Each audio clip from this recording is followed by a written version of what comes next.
Chapter 6. There was someone crying. There was. The next day the rain poured down in torrents again, and when Mary looked out of her window the moor was almost hidden by grey mist and cloud. There could be no going out today. "What do you do in your cottage when it rains like this?" she asked Martha. "Try to keep from under each other's feet mostly," Martha answered. "There does seem a lot of us then.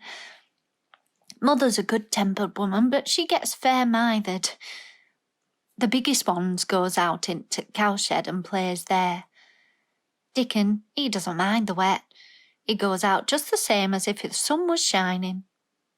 He says he sees things on rainy days as doesn't show when it's fair weather. He once found a little fox cub half drowned in its hole, and he brought it home in the bosom of his shirt to keep it warm.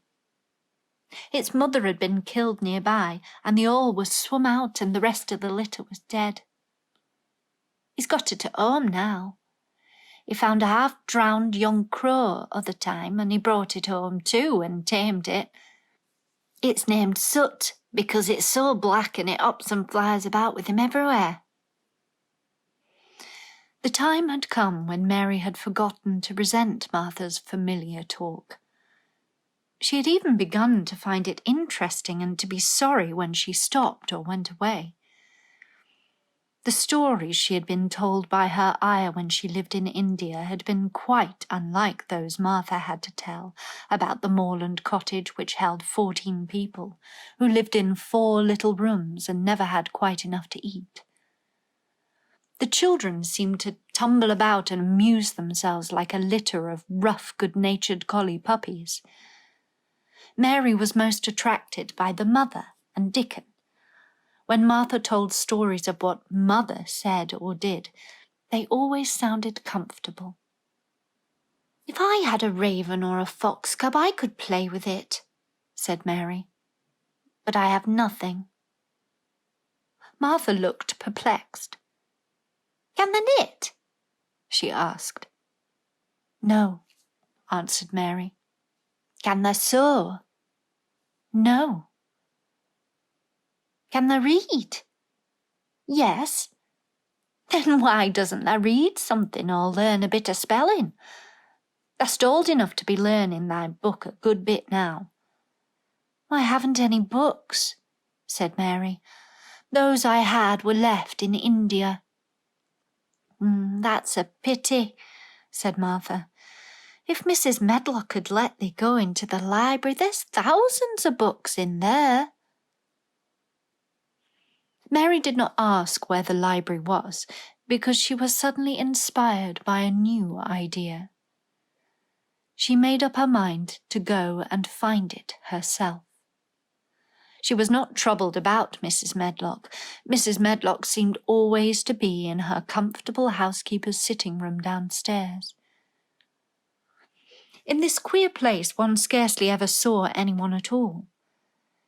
In fact, there was no one to see but the servants, and when their master was away they lived a luxurious life below stairs, where there was a huge kitchen hung about with shining brass and pewter, and a large servants' hall where there were 4 or 5 abundant meals eaten every day, and where a great deal of lively romping went on when Mrs. Medlock was out of the way.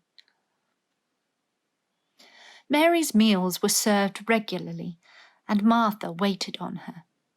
But no one troubled themselves about her in the least. Mrs. Medlock came and looked at her every day or 2, but no one inquired what she did or told her what to do.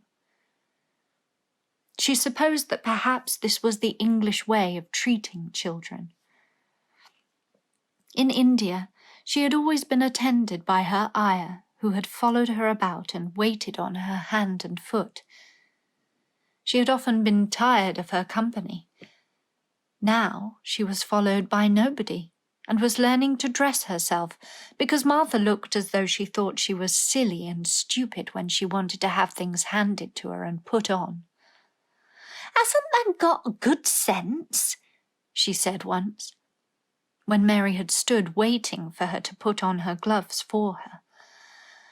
"Our Susan Ann is twice as sharp as thee, and she's only 4 year old. Sometimes thou looks fair and soft in the head." Mary had worn her contrary scowl for an hour after that, but it made her think several entirely new things. She stood at the window for about 10 minutes this morning after Martha had swept up the hearth for the last time and gone downstairs. She was thinking over the new idea which had come to her when she heard of the library. She did not care very much about the library itself, because she had read very few books, but to hear of it brought back to her mind the 100 rooms with closed doors. She wondered if they were all really locked and what she would find in them if she could get into any of them. Were there 100 really? Why shouldn't she go and see how many doors she could count? It would be something to do on this morning when she could not go out.